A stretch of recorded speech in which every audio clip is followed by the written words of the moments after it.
भारत का वो गलियारा जो काफी सकरा है, जिसके कारण हम स्ट्रेटेजिकली काफी वीक होते हैं। नॉर्थ ईस्ट स्टेट जो है उससे जो हमारा कनेक्टिंग पॉइंट है, ये कितना पतला गलियारा है हम देख सकते हैं।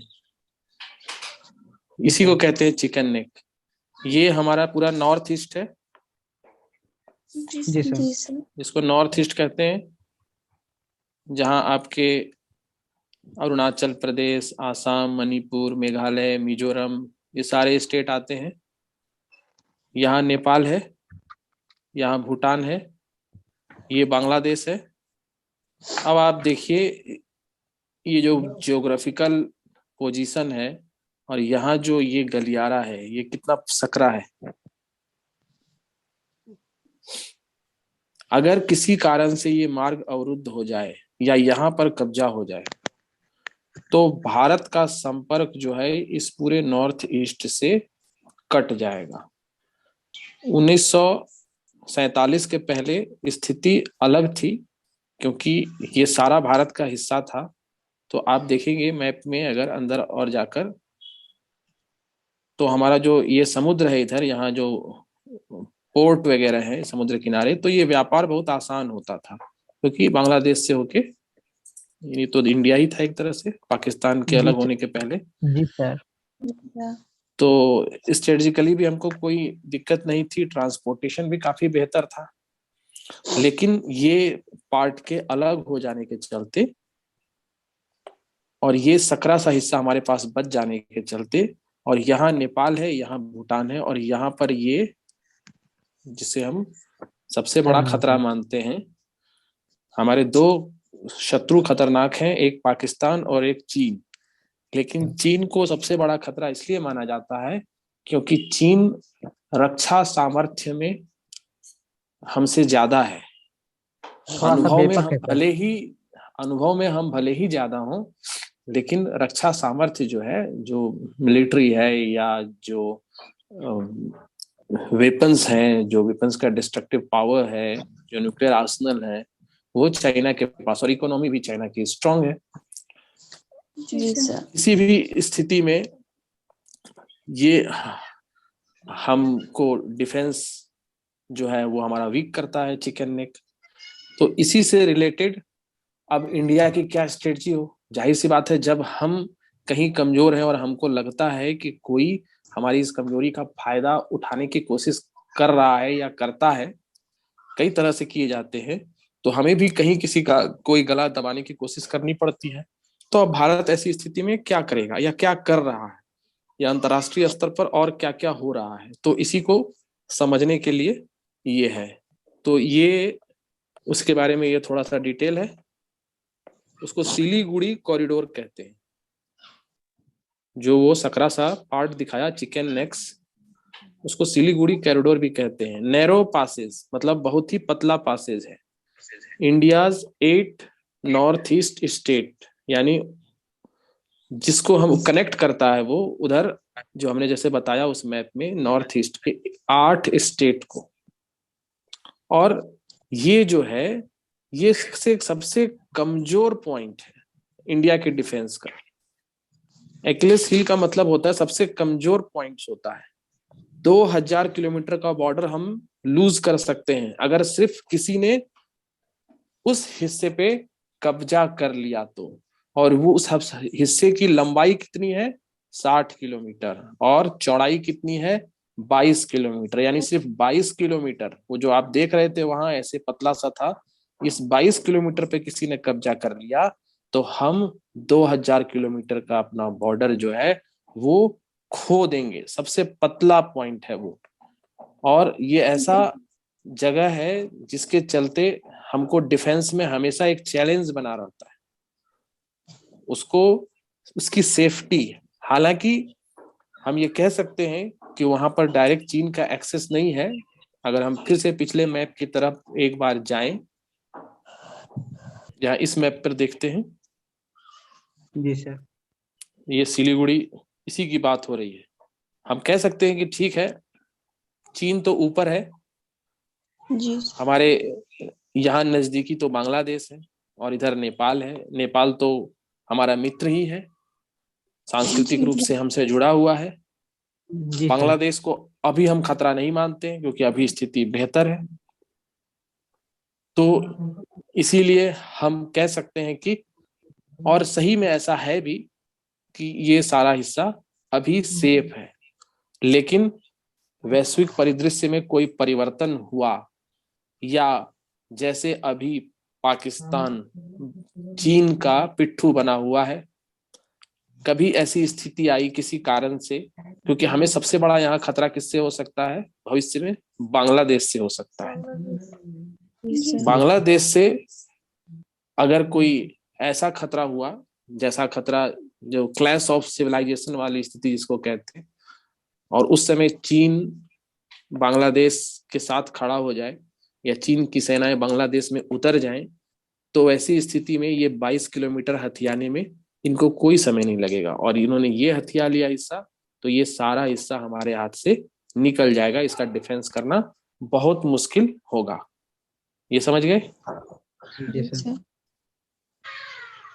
अब आगे बात करते। ये समझने के बाद अब हम ये समझते हैं कि चाइना की भी एक कमजोर नस है, और वो क्या है वो हम देखने वाले हैं। अब यहाँ है चाइना की कमजोर नस। ये कुछ समझ में आ रहा है क्या है? ये हम भारत का निचला हिस्सा यहाँ देख पा रहे। जी सर। ये श्रीलंका है। जी सर। इधर अंडमान एंड निकोबार द्वीप है, जिसको अंडमान सी भी कहते हैं। चाइना इधर है, इधर है ऊपर यहाँ। अब देखो होता क्या है, ये समुद्र का हिस्सा देख रहे हो, ये देखो समुद्र में जब भी व्यापार होता है, जहाजों का आवागमन होता है, तो इस रास्ते से होता है। ये ऐसे होता है, ये ऐसे होता है, और इसी रास्ते से होके अगर इस मैप को तुम और आगे देखोगे तो इसी रास्ते में इधर जाकर अरब सागर के पास खाड़ी देश मिलते हैं, जहां सबसे जरूरी जो फ्यूल है आज के समय के लिए, जिसको कहते हैं ऑयल, वो मिलता है। और ये ऑयल इसी रास्ते से होकर कहाँ पहुंचता है? चीन और फिर जापान। ये समझ में आया? जी सर। यानी ये जो रास्ता है ये बहुत ही सकरा है, जिसको क्या कहते हैं? State of Malacca. ये स्टेट ऑफ मलक्का के बारे में डिस्क्रिप्शन है, इसको समझो।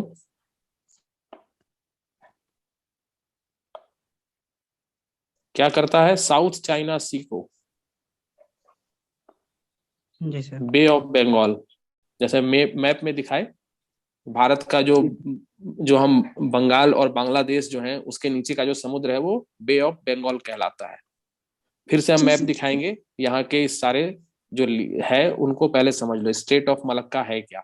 स्टेट ऑफ मलक्का एक ज्योग्राफिकल स्ट्रक्चर होता है समुद्र में, जहाँ ऐसे द्वीप्स होते हैं, जो बड़ा सकरा सा एक रास्ता सा बचता है, जो दो समुद्री जो लोकेशन है समुद्र में, जो दो अलग अलग सामुद्रिक जगह है, उनको मिलाता है एक तरह से। स्टेट ऑफ मलक्का, मलक्का उसका नाम है, ऐसे कई स्टेट है। तो ये क्या करता है? साउथ चाइना सी, मतलब एक सकरा रास्ता, जैसे आप उस मैप में देख रहे थे कि मेनलैंड इंडिया और नॉर्थ ईस्ट के पार्ट एक 22 किलोमीटर चौड़ी जगह से मिल रहा है, देखा था चिकन नेक सिलीगुड़ी कॉरिडोर। उसी तरह यहाँ क्या है कि समुद्र का दो बड़ा हिस्सा जो बीच में टापुओं से अलग है, तो एक छोटी सी पतली सी जगह से ही मिल पा रहा है, उसी को कहते हैं स्टेट ऑफ मलक्का। और ये किसको कनेक्ट कर रहा है? South China Sea with the Burma Sea, Bay of Bengal जाने के रास्ता में। Busiest commercial crossing in the world, मतलब वो जो रास्ता है वो दुनिया का सबसे बिजी कमर्शियल क्रॉसिंग का मतलब हमेशा वो व्यस्त रहता है, क्योंकि विश्व का, यहाँ देखेंगे आप, 60%, यानी कि जितने भी पूरे वर्ल्ड में समुद्र से जो व्यापारिक जहाज मूव करते हैं उसका 60% उसी रास्ते से होके मूव करता है। यहाँ उसके बारे में और आगे लिखा है 150 शिप्स पर डे, यानी एक दिन में करीब 150 जहाज वहां से गुजरते हैं उस रास्ते से होकर। और पानी के जहाज की स्पीड कितनी होती है समझ ही सकते हो, यानी कि दिन भर वो बिजी रहता है, एक के पीछे एक, एक के पीछे एक। और वो क्या लेके चलते हैं, सबसे ज्यादा क्या लेके चलते हैं? तेल, ऑयल। जी सर। और वो ऑयल कहाँ जाता है उस रास्ते से? चीन और जी जी जापान। जी चीन के पास और कोई रास्ता नहीं है तेल मंगाने का उसके अलावा, क्योंकि उसके अलावा तेल मंगाने का अगर कोई रास्ता होगा उसके पास, अगर पूरा मैप देखेंगे तो वो इतना महंगा होगा कि तेल की कॉस्ट अभी जो है, अगर किसी दूसरे रास्ते से मंगाएगा तो कई सौ गुना बढ़ जाएगी, और वहां की इकोनॉमी के लिए वो पॉसिबल ही नहीं है। ऐसा क्यों है उसको भी देखेंगे। दिस ज्योग्राफिकल पॉइंट इज की for the entire Indo Pacific region. Indo Pacific का मतलब होता है इंटायर इंडो पैसिफिक रीजन, दस ensuring the free movement of ship. अगर इस रास्ते पे कोई भी दिक्कत होगी तो ये जहाज फ्रीली मूव नहीं कर पाएंगे। अब चीन पे प्रेशर डालना कौन चाहता है? विश्व में अभी सबसे अधिक चाइना से परेशान है यूनाइटेड स्टेट। और हम इसलिए जरूरी समझते हैं ताकि हमारे जो प्रेशर रहता है या हमारे डिफेंस की जो कमियां हैं वो हम प्रेशर बना के उसको बैलेंस में ला सकते हैं। फिर से एक बार ये देखो, दक्षिण चीन सागर, ये बंगाल की खाड़ी, और ये है रास्ता जिसको स्ट्रेट ऑफ मलक्का कहा गया, ये पतला सा, जो यहां से फिर ये दो समुद्र को जोड़ने वाला ये पतला सा रास्ता। ठीक है, स्टेट ऑफ मलक्का, जिसको कि हिंदी में मलक्का जल डमरू मध्य कहते हैं। जल डमरू का मतलब पानी का डमरू बन जाता है। अगर आप देखेंगे तो ये पानी और ये पानी, और ये बीच में पतला, डमरू कैसा होता है? ऐसा होता है ना, जी सर। जी बीच में सर। पतला और फिर बिल्कुल ऐसे। इसी को कहते हैं बिल्कुल जल सर। डमरू मध्य, जिसको अंग्रेजी में स्ट्रेट कहते हैं।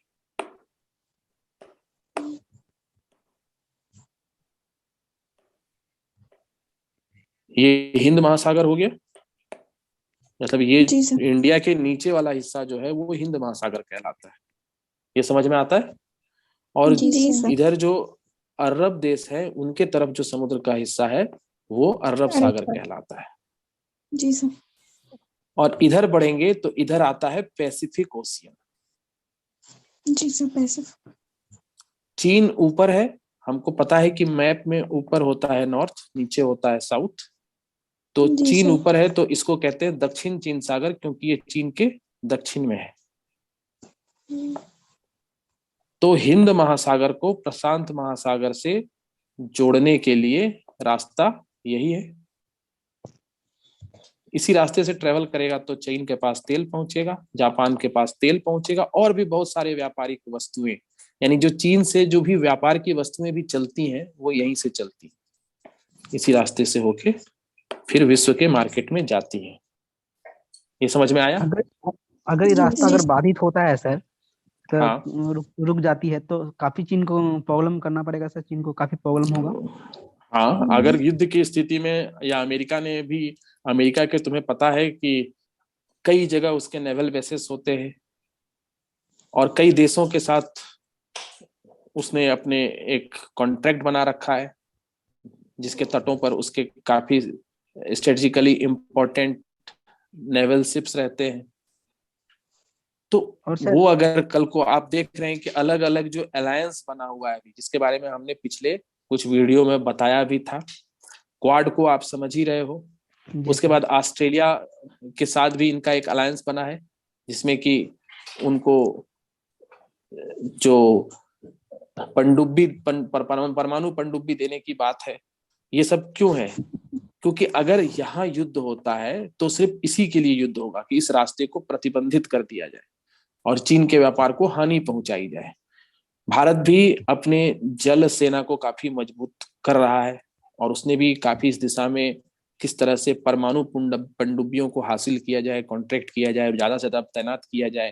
क्योंकि चीन से अगर हम स्थल मार्ग में लड़ाई करते हैं, ऊपर लड़ाई करते हैं हिमालय की तरफ या अरुणाचल से लेकर अपना जो बॉर्डर है, तो हमको जी प्रेशर सर। डालने के लिए यहाँ पर यही उसकी जो पतली कमजोर नस है वो यही है।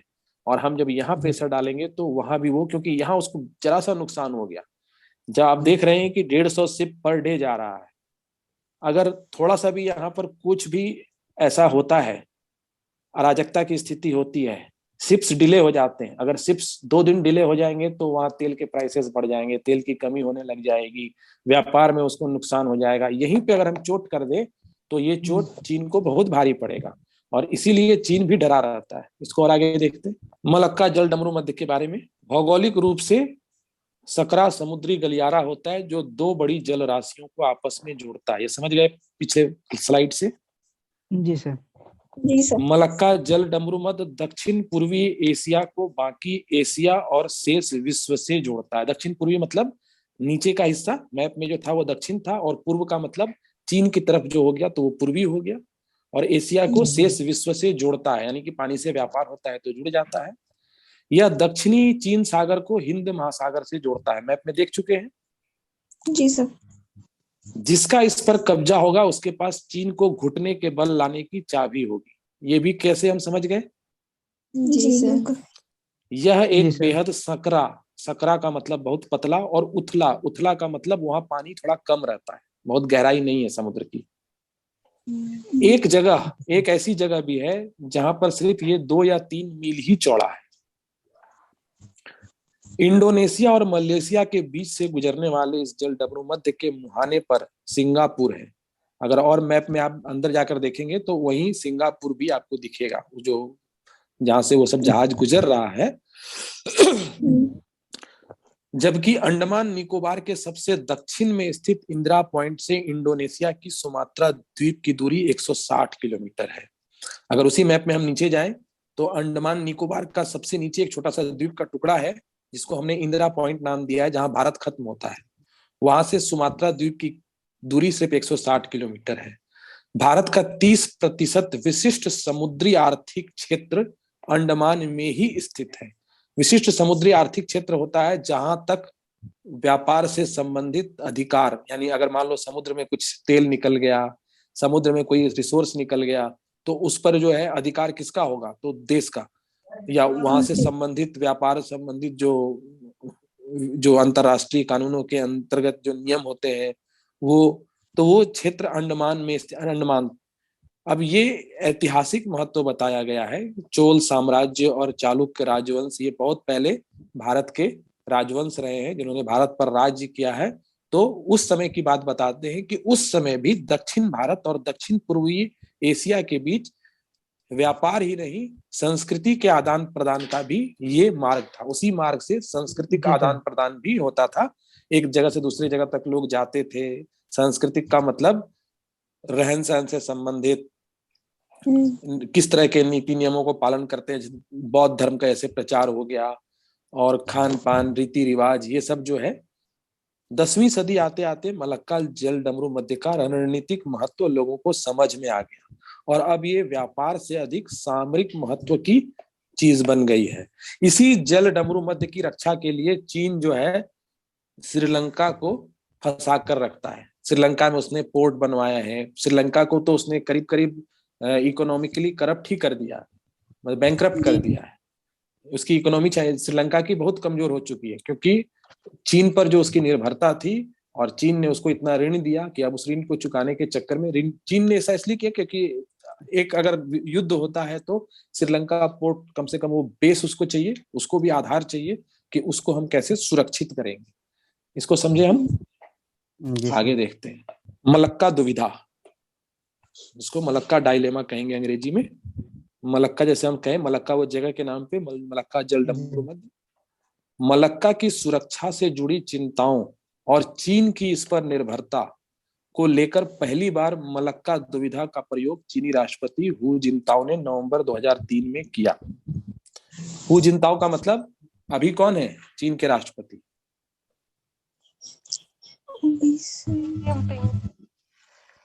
सी जिनपिंग सर, सी जिनपिंग। हाँ, सी जिनपिंग। तो ये हाँ पहले के राष्ट्रपति, जो पूर्व राष्ट्रपति हैं, 2003 में ही चीन की इस पर निर्भरता कैसे है वो हम समझ चुके हैं।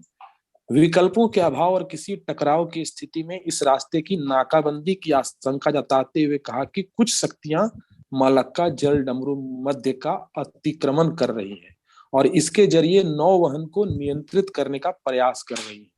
यानी अगर मलक्का जल डमरू मध्य का अतिक्रमण, यानी इसका मतलब अगर कोई स्ट्रेटेजिकली इस तरह से प्लानिंग कर ले कि इस जल डमरू मध्य यानी उस जगह से होने वाले जो नौवहन यानी कि जो नौका का परिवहन हो रहा है, जो जहाज या शिप्स जा रहे हैं, कंट्रोल करना, मतलब हम चाहेंगे तो जाए, हम चाहेंगे तो ना जाए। और कुछ का मतलब ये किसकी तरफ संकेत कर रहे थे? अमेरिका की तरफ, क्योंकि अमेरिका तो पूरी तरह सक्षम है ना ऐसी स्थिति पैदा करने के लिए। और भारत तभी कर पाएगा या तो युद्ध की स्थिति में खुद अपने आप, या फिर ऐसे किसी देशों के साथ अलायंस बना के। इसलिए कहते हैं कि उनका संकेत भारत की तरफ भी था, जो अपनी भौगोलिक स्थिति, भारत की भौगोलिक स्थिति बहुत मजबूत है ना, हमारे पास अंडमान निकोबार पास में ही अपना एक बेस है और वो नजदीक है, क्योंकि लड़ाई करने के लिए बेस भी चाहिए। और चाइना के पास तो बेस है नहीं, इसलिए वो श्रीलंका या अलग अलग देशों जो वहां है आसपास, वहां पर अलायंस बना के अपना बेस बनाने के लिए उनको मनाता रहता है, उनके साथ संधियां करते रहता है। तो टकराव की स्थिति में मलक्का जलडमरू मध्य के रास्ते बंद किए जा सकते हैं। तो इससे चीनी सेना तो घबराई हुई है ही, पहले से ही घबराई हुई है। 2015 में ये खुल के अपनी इस घबराहट को व्यक्त किया इसने, क्योंकि अगर ऐसा होता है तो उसके लिए काफी चिंताजनक बात होगी। समुद्री रास्ता बंद होने का मतलब उसकी ऊर्जा की आवश्यकता बंद हो जाएगी, संसाधन उस पर उसको दिक्कत हो जाएगी, और उसके व्यापार पे उसको बहुत दिक्कत हो जाएगी। ऐसी दिक्कत को झेल पाना किसी भी देश के लिए आसान नहीं होगा। अब देखो चीन की क्या निर्भरता है। पूरी दुनिया का 20% समुद्री व्यापार मलक्का जल डमरू मध्य के रास्ते होता है। साल में 75,000 से लेके 95,000 पोत इस जल डमरू मध्य से गुजरते हैं। ऐसे कई नहरें हैं, जैसे एक पनामा नहर की बात की गई है, और स्वेज नहर पढ़ा होगा, जो मेन जो जिस व्यक्ति के द्वारा निर्मित नहर है। और मलक्का जल डमरू मध्य से रोज 16 मिलियन बैरल कच्चा तेल और इतना मिलियन बैरल वाष्पीकृत गैस यानी एलएनजी का परिवहन होता है। और ये दोनों ऊर्जा जरूरतों के लिए किसी भी देश के लिए काफी जरूरी है। कच्चा तेल से ही पेट्रोल, डीजल और हवाई जहाज को चलाने वाले ईंधन बनते हैं, और ये जो गैस है खाना पकाने के लिए घरों में यही कार्य होता है, यही काम काफी आता जरूरत है। हो जाता है, पूरा निर्भर करता है इस पे सर। इस तरह के कई जल डमरू मध्य हैं, जिसमें बताया गया है कि होर्मुज नाम के एक जल डमरू मध्य के बाद दुनिया का दूसरा सबसे व्यस्तम नौवहन मार्ग है। चीन का 70% पेट्रोल और गैस इसी रास्ते से गुजरता है, यानी कुछ प्रतिशत उसके प्रयोग का उसको अपने देश में भी प्राप्त होता होगा या सोवियत वगैरह से लेता होगा, लेकिन 70% उसकी निर्भरता इसी रास्ते से।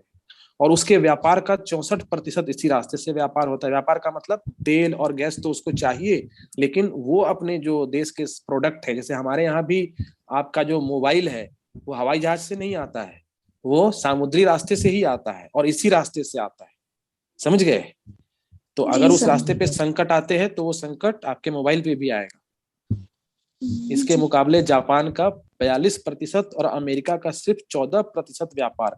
अमेरिका का व्यापार का मतलब अमेरिका जो चाइना और वहां जो और देश हैं उन देशों में अपना सामान जो भेजता होगा या वहां के कुछ सामानों को जो वो खरीदता होगा, तो यानी वो व्यापार, लेना और देना जिसको व्यापार कहते हैं, अमेरिका का सिर्फ 14% है। इस रास्ते पे चीन की निर्भरता है। इसका अंदाजा तो लग ही गया इतना पढ़ने के बाद, ये रास्ता चीन के लिए कितना जरूरी है। काफी सर, बहुत ज्यादा। अब यहाँ देखते हैं चीन के लिए महंगा विकल्प। महंगा विकल्प का मतलब अब चीन के पास ऑप्शन क्या है अगर ये रास्ता बंद हो जाता है। चीनी रणनीतिकार दशकों से मलक्का जल डमरू मध्य पर अपनी निर्भरता को दूर करने का रास्ता निकालने के प्रयास में है। चीन परेशान है कि कोई ऐसा रास्ता निकल जाए कि अगर यहाँ कोई प्रॉब्लम हो तो भी हमको कोई दिक्कत ना हो। तो इसमें क्या क्या वो सोच रहे हैं, एक तो तेल और गैस का प्रयोग ही बंद कर दें, मतलब कोई ऐसी टेक्नोलॉजी हो जाए कि सबसे बड़ा संकट तो तेल और गैस पे है ना। जी सर। तो तेल और गैस अगर हम अरब देशों से, यानी खाड़ी देश जिसको कहते हैं यहाँ पर, खाड़ी देशों से खरीदेंगे ही नहीं, वहां से लेना ही नहीं पड़े, कहीं और से लेना पड़े, तो ये रास्ता बंद भी हो जाएगा तो तेल और गैस मिलेगा। तो कहाँ से लें? तो वो सोच रहे हैं कि रूस में भी ऐसा होता है, तो रूस के रास्ते आर्कटिक समुद्री मार्ग मतलब अब चीन इधर से नहीं, नीचे से नहीं, ऊपर से, अगर आप फिर मैप देखेंगे आगे तो ऊपर के रास्ते से कहीं समुद्री मार्ग से, या पाकिस्तान के ग्वादर बंदरगाह के जरिए। लेकिन अब आप दूसरा मैप अगर हम दिखाने की कोशिश करेंगे, पाकिस्तान में जो एक बंदरगाह है जो चीन के सहयोग से ही निर्मित हो रहा है, जिसको ग्वादर बंदरगाह कहते हैं, वहां से ले जाना, एक तो वो सोच रहा है, लेकिन वो जमीनी मार्ग से जाएगा। और जमीनी मार्ग से मतलब या तो ट्रेन या तो ट्रक, दो ही हो सकता है, लेकिन वो काफी महंगा पड़ेगा। इनके पास एक और रास्ता है कि थाईलैंड के रास्ते एक नहर बना ले, इसमें कोई सफलता मिली नहीं है, इसको भी समझेंगे। अभी जैसा कि हम लोगों ने डिस्कस किया था कि चीन के पास एक प्लानिंग ये है कि वो समुद्री मार्ग का प्रयोग जो मलक्का स्टेट से होकर जाता है वो ना करे, और वो क्या करे, चीन का मित्र, चीन का भरोसेमंद, चीन का पिट्ठू, ये जो पाकिस्तान है, पाकिस्तान में ये ग्वादर पोर्ट जो चीन के सहयोग से ही विकसित और निर्मित हुआ है, इसका प्रयोग करे। तो इसका प्रयोग करके आप देखेंगे कि चाइना यहाँ है भारत के ऊपर, ये यहाँ से इन्होंने जो सड़क मार्ग का निर्माण किया है जो पीओके से भी होकर गुजरता है, इसका प्रयोग करें। लेकिन इसमें समस्या ये है कि ये काफी महंगा रूट है जमीनी मार्ग होने के कारण, और इस मार्ग पर या तो ट्रेन की सुविधा बहाल की जा सकती है जिसको गुड्स ट्रेन, या सड़क पर जो व्हीकल चलेंगे, तो ये लंबा डिस्टेंस है और ये इकोनॉमिकली काफी महंगा पड़ेगा अगर इसको। दूसरा, इसमें कई समस्याएं हैं जिसको आगे समझेंगे, क्योंकि आखिर ये पाकिस्तान से होके जा रहा है, अफगानिस्तान, पाकिस्तान, पाकिस्तान में कई ऐसे तत्व हैं जिन पर सरकार का भी कंट्रोल नहीं होता है। सरकार तो सहमत हो जाएगी, लेकिन उनका मतलब हम क्या कर सकते हैं। जो आतंकवादी ग्रुप हैं वो अपने विशेष हितों की प्राप्ति या नहीं होने पर इस मार्ग पर आक्रमण करना या उससे निपटना मुश्किल है। समुद्र में इस तरह की समस्या नहीं होती है। दूसरा एक ये भी था कि चीन उस समुद्री मार्ग की जगह जो रसियन क्षेत्र है, रूस से अगर इसको ऑयल या गैस लेना है तो उसका प्रयोग करे, इधर के किसी रूट का प्रयोग करे। एक और है जिसको हम समझते हैं, वो है थाई नहर। ग्वादर देखा हमने भी मैप में। जी सर। तो ग्वादर क्या है, इसमें चीन ने काफी पैसे फूके हैं, अरबों डॉलर फूक दिया, लेकिन अभी भी उस बंदरगाह का मैक्सिमम यूटिलाइजेशन नहीं हो पा रहा है। तो अब ये क्या सोच रहा है, थाईलैंड, थाईलैंड एक जो देश पड़ता है जो मलक्का स्टेट के ऊपर मैप में देखेंगे, वहां से एक नहर बनाने का प्रयास है। अगर वो नहर बना लेते हैं तो मलक्का स्टेट की जरूरत नहीं पड़ेगी उस नहर से ही। तो यहाँ यही बताया गया है कि ऐसे नहर को बनाने का सपना जो है वो बहुत पहले से रहा है। 1677 में जो थाईलैंड के राजा रहे थे, उन्होंने अपने एक इंजीनियर को ये पता लगाने को भेजा कि क्या मलय प्रायद्वीप की सबसे सक्रिय जगह का इस्थमस से कोई नहर बनाई जा सकती है जिससे थाईलैंड और बर्मा के बीच सीधे व्यापार का रास्ता खुल सके। उस समय के इंजीनियर ने ये रिपोर्ट दिया था कि ये करना संभव नहीं है, इसलिए नहर तो नहीं बनी है, लेकिन बनाने की हो सकता है। जो उस समय संभव नहीं था वो अब तो टेक्नोलॉजी काफी ज्यादा है। तो चीन इस नहर को बनाने के लिए जोर लगा रहा है जो थाईलैंड की खाड़ी को सीधे अंडमान सागर तक जोड़ दे। लेकिन अभी तक तय नहीं हो पाया है कि नहर बनाई जाए या इसकी जगह लैंड या रेल ब्रिज बनाया जाए। यानी वहां पर हम नहर बनाकर, अगर नहर बनाएंगे तो डायरेक्ट जो शिप्स हैं वो उसको क्रॉस कर जाएंगे, और अगर हम कोई रेलवे या ट्रांसपोर्टेशन की कोई और सुविधा करते हैं तो शिप से फिर माल लोडिंग अनलोडिंग इस तरह के कुछ कार्य किए जा सकते हैं। इसके लिए सबसे पहले तो जरूरी यह है कि चीन और थाईलैंड ये दोनों इस पर सहमत हो जाएं, तभी काम और बनेगा सर। थाईलैंड अपनी अनुमति दे। तो थाईलैंड को क्या है कि इस तरह से होता क्या है, जैसे स्वेज नहर, तो स्वेज नहर का परिचालन का जिम्मा या उसका राष्ट्रीयकरण होने के बाद वो अब इजिप्ट के जिम्मे है। जी सर। तो थाईलैंड का फायदा ये है कि अगर इतना व्यापार होगा और ये नहर बन जाएगी और चीन व्यापार करेगा तो उससे उसको रिवेन्यू बहुत मिलेगा।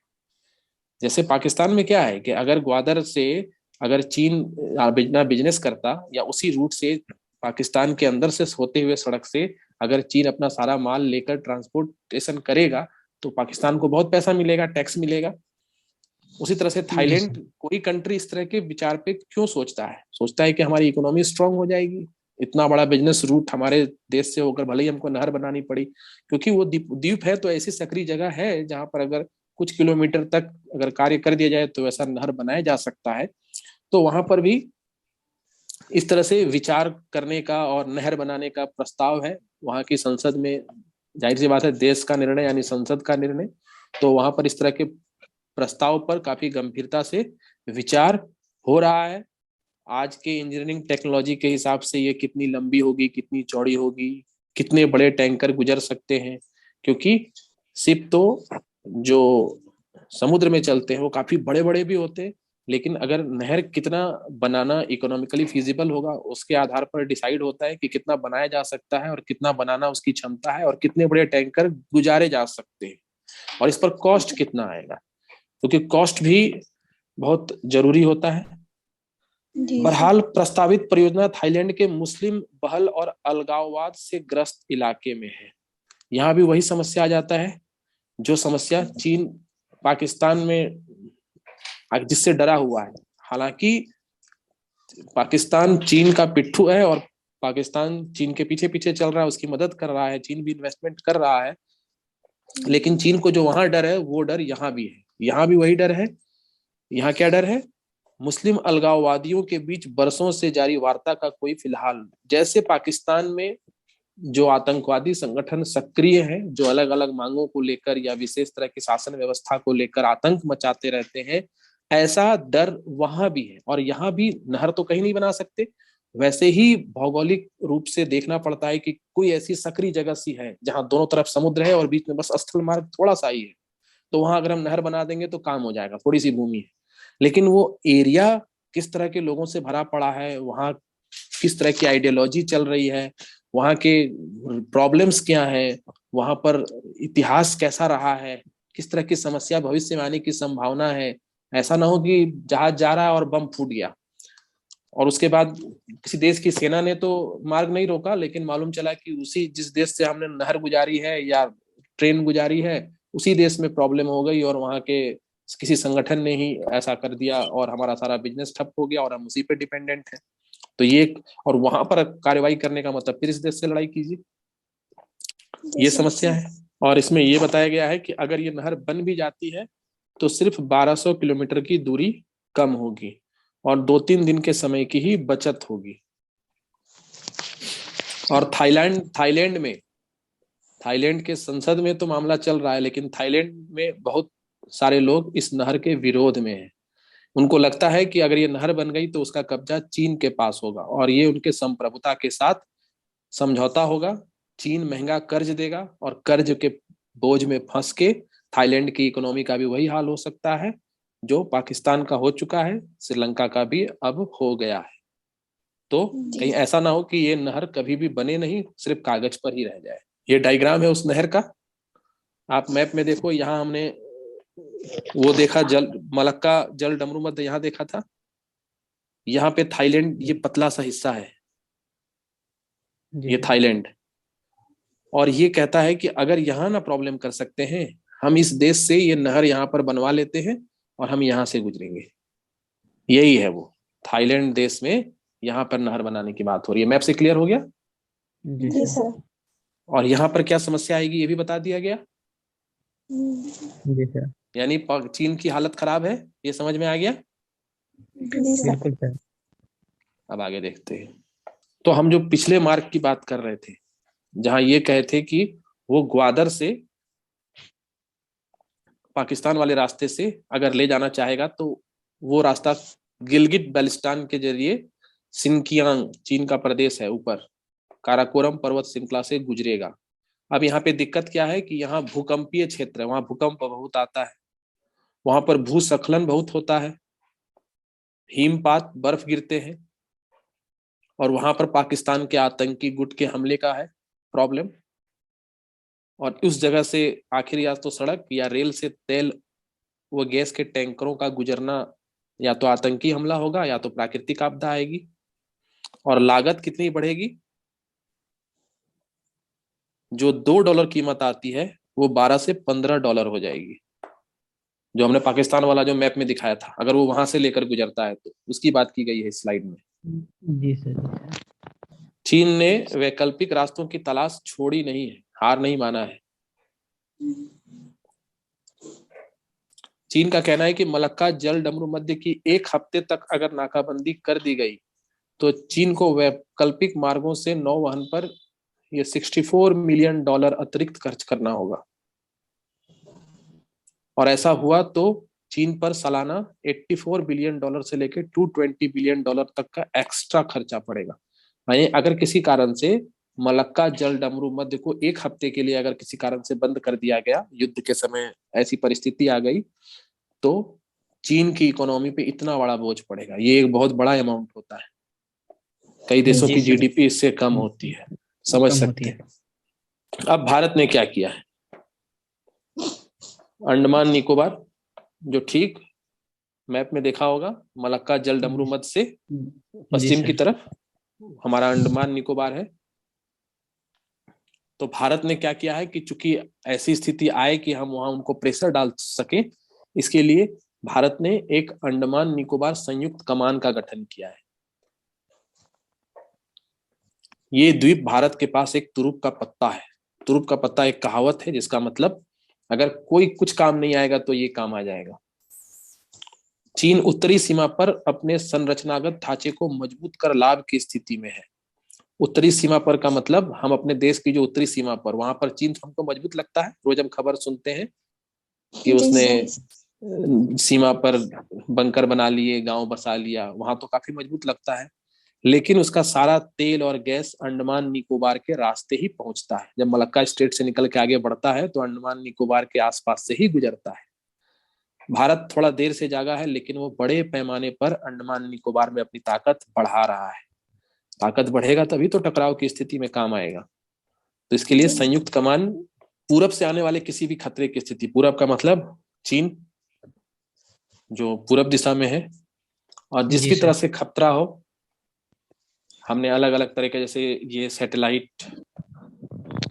सैटेलाइट क्या करते हैं कि इंफॉर्मेशन देते हैं, समुद्र में क्या स्थिति है, कहाँ किस तरह की हरकत हो रही है, इस तरह की सारी जो सूचना है वो आर्मी को मिलते रहती है।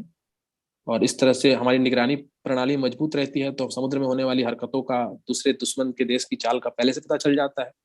भारत के लिए सबसे जरूरी है कि उस क्षेत्र में जितने और देश हैं उनकी नौसेनाओं के साथ मैत्रीपूर्ण संबंध रहे। यानी दक्षिण चीन सागर और मलक्का स्टेट्स के आसपास बहुत सारे देशों के साथ चीन का सीमा विवाद है। तो नौसेनाओं के बीच अगर सहयोग है तो ये सूचनाओं, युद्ध की स्थिति में सहयोग का असली फल मिलता है। लेकिन युद्ध के पहले भी अगर सहयोग है नौसेनाओं के साथ तो सबसे जरूरी होता है वाइटल इंफॉर्मेशन, सूचना साझा करना। हर सूचनाओं को हम इकट्ठा नहीं कर सकते। सुरक्षा के लिए हमें कई सूचनाओं को दूसरे को देना पड़ता है और दूसरों से कई महत्वपूर्ण सूचनाएं हमको मिलती है। और भारत ग्रेट निकोबार में एक गहरे पानी का बंदरगाह बनाने जा रहा है। अगर ये बंदरगाह बन जाएगा तो भारत के कई युद्धपोत अभी हम बहुत सारे खरीदने वाले हैं। नौसेना के लिए पनडुब्बी जो परमाणु से चलने वाले होंगे, तो उनके लिए बंदरगाह के लिए पोर्ट चाहिए, बस के लिए बस स्टैंड चाहिए, ट्रेन के लिए यार्ड चाहिए, तो जहाज के लिए बंदरगाह चाहिए। तो अच्छी बंदरगाह, ज्यादा बंदरगाह होंगे तो वहां पर चीन को हम पूरी तरीके से उस पर प्रेशर डाल सकेंगे। और इस प्रेशर से होता क्या है कि प्रेशर बनाने का मुख्य काम होता है बैलेंस में रखना। और जब बैलेंस में रहेंगे, शत्रु अगर आपसे बैलेंस में रहेगा तो युद्ध की स्थिति नहीं पैदा होगी। और अंतर्राष्ट्रीय स्तर पर जिस तरह के प्रेशर डाले जाते हैं या जिस तरह से धमकाया चमकाया जाता है, या अंतर्राष्ट्रीय स्तर पर जो ग्रुपिंग्स बनती हैं, या आपके दुश्मन देश को जो सहयोग दिया जाता है उसके द्वारा, उसमें भी प्रेशर पड़ता है उसको। यही है अंडमान सागर द्वीप। ये जी सर। अब हम यहाँ अगर हमारे सेना के बेस होंगे यहाँ, तो यहीं से तो गुजरेगा। ये भी द्वीप हमारा, ये भी हमारा, ये भी हमारा, ये भी हमारा है, तो कितना प्रेशर हम डाल सकते हैं। तो अब हमने इस वीडियो के द्वारा ये समझ लिया कि यहाँ जो हमारी कमजोर स्थिति है, कि आने वाले भविष्य में यहाँ पर कोई संकट ना आए, कमजोर होने के बावजूद भी जी अगर सर। हम मजबूत बने रहना चाहते हैं, तो हमारे लिए ये जरूरी है कि हम अंडमान निकोबार जो देश वहाँ आसपास है उनके साथ काफी बेहतर सहयोग बनाकर, इसलिए भारत भी प्रयास करता है कि श्रीलंका जैसे देश भी चीन की गिरफ्त में ना आए, और सामुद्रिक जो हमारा पोजीशन है, हमारा जो जल सेना है, और हमारे जो अंडमान निकोबार और हिंद महासागर में हमारी जो पोजीशन है वो मजबूत रहेगी। और जो अलायंस है, नए नए अलायंस हैं जो इस तरह के बने हैं, सामुद्रिक अलायंस, वो तो हम चाइना पे पूरी तरह से प्रतिबंध डाल सकते हैं, प्रेशर में ले सकते हैं उसको, और ये भविष्य कर लिहाज से भी काफी बेहतर होगा। तो ये टॉपिक पूरी तरह समझ में आ गया, ये काफी जानने लायक जरूरी बात थी। जी सर। कोई सवाल है? No sir.